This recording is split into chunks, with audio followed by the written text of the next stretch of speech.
Halo teman-teman, perkenalkan kami dari kelompok 5.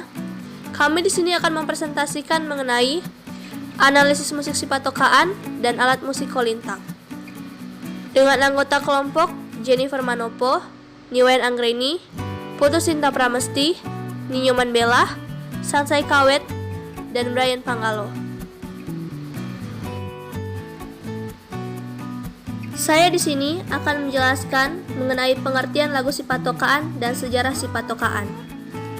Lagu sipatokaan adalah sebuah lagu khas daerah dari Sulawesi Utara. Ini biasa dilantunkan mereka pada acara-acara khususnya saat dinyanyikan dengan bersama atau kor. Lagunya adalah bercerita tentang si ibu dan si anak yang bernama Sipatokaan atau nama yang biasa dipanggil untuk anak Sulawesi Utara. Sejarah Sipatokaan. Sayang-sayang Sipatokaan, lagu rakyat asal Minahasa yang bermula dari saling ejek antar orang-orang di beberapa kampung di Tonsea, bagian utara tanah Minahasa. Dalam perjalanannya, lagu ini sering salah artikan. Lagu ini menyiratkan kesayangan ibu kepada anaknya tersebut yang ingin pergi. Mungkin ada perasaan kangen nantinya kepada sang anak atau faktor untuk mengingatkan kepada anak saja oleh si ibu. Entahlah, mungkin kita menanyakan kepada si ibu sajalah bagaimana hatinya jika ditinggalkan oleh sang anak pergi merantau. Kemudian, fungsi dari lagu sipatokaan, yaitu mengungkapkan perasaan cinta sekaligus khawatir dari seorang ibu pada anaknya yang sudah beranjak dewasa dan telah wajib mencari nafkah sendiri, dan biasanya adalah anak laki-laki. Kemudian, arti lirik sipatokaan. Sayang-sayang sipatokaan, wahai sayangku sipatokaan. Matego-tego gorokan sayang, orang-orang pucat dan terseok-seok sayang. Sayang-sayang sipatokaan, bila kau pergi ke tanah yang jauh. Matego-tego gorokan sayang, maka pergilah dengan hati-hati sayang. Sako mangewo tanah menjauh, jika kamu pergi ke tempat yang sangat jauh. Mangewo milei leklako sayang, maka pergilah dengan hati-hati sayangku. Sako mangewo tanah menjauh, jika dirimu pergi ke tempat yang sangat jauh. Mangewo milei leklako sayang, hati-hatilah engkau perginya sayangku. Lalu ada unsur musik lagu sipatokaan. Yang pertama, melodi. Tidak ada lompatan besar.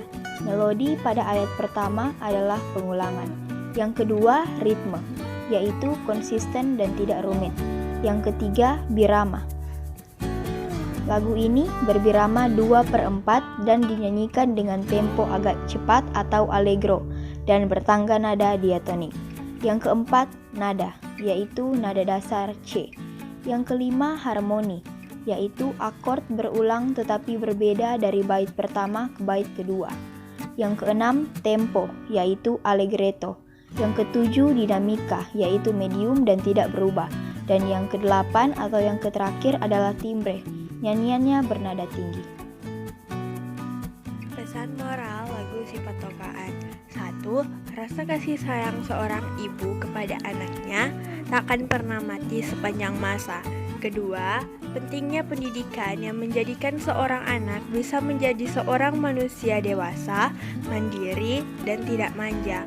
Ketiga, laki-laki dituntut untuk bekerja keras guna mencari nafkah untuk keluarganya.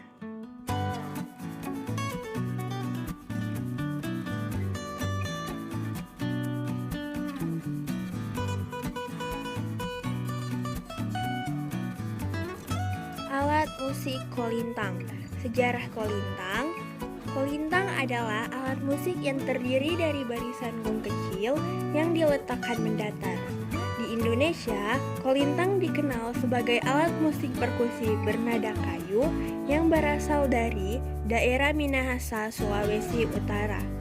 Nama kolintang sendiri berasal dari bunyi tong atau nada rendah, ting atau nada tinggi, dan tang atau nada biasa.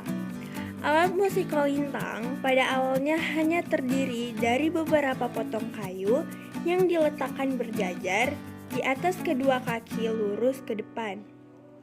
Dari waktu ke waktu, penggunaan kaki pemain diganti dengan 2 batang pisang, sementara Peti resonator baru mulai digunakan sejak kedatangan Pangeran Diponegoro di Minahasa pada tahun 1830.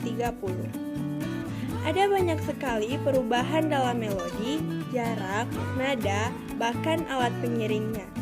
Perkembangan alat musik kolintang masih tetap berlangsung hingga sekarang. Fungsi dan kegunaan alat musik kolintang. Fungsi alat musik kolintang saat ini lebih beragam, baik dimainkan untuk mengiringi tarian, lagu, atau orkestra. Dalam pertunjukan musik kolintang, semua jenis instrumen biasanya dimainkan secara konsisten untuk menghasilkan nada yang cocok dan enak didengar. Tetapi bagi para profesional, biasanya hanya 6 alat yang dapat menghasilkan suara yang lengkap. Dalam sebuah pertunjukan, semua jenis musik kolintang biasanya disusun dalam formasi khusus untuk menciptakan kombinasi nada yang tepat dan menggabungkannya dengan mudah. Klasifikasi alat musik kolintang berdasarkan sumber bunyi dan cara memainkannya. Kolintang merupakan alat musik idiofon, yaitu bunyinya berasal dari badan alat itu sendiri, dan merupakan instrumen perkusi atau pukul, yaitu instrumen yang dapat menghasilkan suara baik karena dipukul serta dimainkan dengan cara dipukul. Yang berikut itu bentuk alat musik kolintang. Alat musik kolintang merupakan jenis alat musik tradisional yang terbuat dari kayu yang dipotong sesuai dengan ukuran dan disusun atas alas kayu yang berfungsi sebagai resonator. Kayu yang digunakan untuk balok kolintang biasanya terbuat dari kayu khusus yang agak ringan tapi cukup padat, dan serat kayunya tersusun sedemikian rupa membentuk garis-garis sejajar. Kayu yang dipakai untuk membuat kolintang pun adalah kayu lokal yang ringan namun kuat. Dan yang berikutnya yaitu jenis alat musik kolintang. Pada saat ini, alat musik kolintang terbagi menjadi beberapa jenis yang berbeda-beda. Perbedaan tersebut terlihat dari suara yang dihasilkannya. Jenis alat musik kolintang terdiri dari 9 jenis, yaitu lowey atau bass, sela atau selo, karua atau tenor 1, karua-rua atau tenor 2, uner atau alto 1, uner rua atau alto 2, katelu atau ukulele, ina esa atau melodi 1, ina rua atau melodi 2, dan ina taweng atau melodi 3. Mulanya, kolintang hanya terdiri dari satu melodi dengan susunan nada diatonis, dengan jarak 2 nada oktav, dan sebagai pengiring dipakai alat-alat string seperti gitar, ukulele, dan lain-lain. Pasca Perang Dunia II, barulah kolintang mulai berkembang ke arah alat musik universal, dipelopori oleh Nelwan Katuuk. Tahun 1954, kolintang sudah dibuat 2/2 oktav. Pada tahun 1960, sudah mencapai 3/2 oktav dengan nada 1 kruis, naturel, dan 1 mol. Dan pengembangan musik kolintang tetap berlangsung baik. Kualitas alat, perluasan jarak nada, bentuk peti resonator, maupun penampilan. Saat ini kolintang yang dibuat sudah mencapai 6 oktav dengan kromatis penuh. Konsep pembagian nama alat oleh Petrus Kaseke berdasarkan karakteristik suara dan rentang nada, yakni melodi sebagai penentu lagu. Biasanya juga disebut ina taweng. Alto sebagai pengiring bernada tinggi, biasa disebut uner atau katelu. Tenor sebagai pengiring bernada rendah, biasa disebut karua. Selo sebagai penentu irama dan gabungan akompanion dengan bass, biasa disebut sela. Bass sebagai penghasil nada-nada rendah, biasa disebut lowey. Baik, demikianlah hasil presentasi kami dari kelompok 5 mata pelajaran seni budaya oleh guru mata pelajaran Sir Dickson Bawengket mengenai analisis lagu daerah Sipatokaan dan alat musik kolintang dari Sulawesi Utara. Jika ada kata yang salah, kami mohon maaf. Sekian dan terima kasih.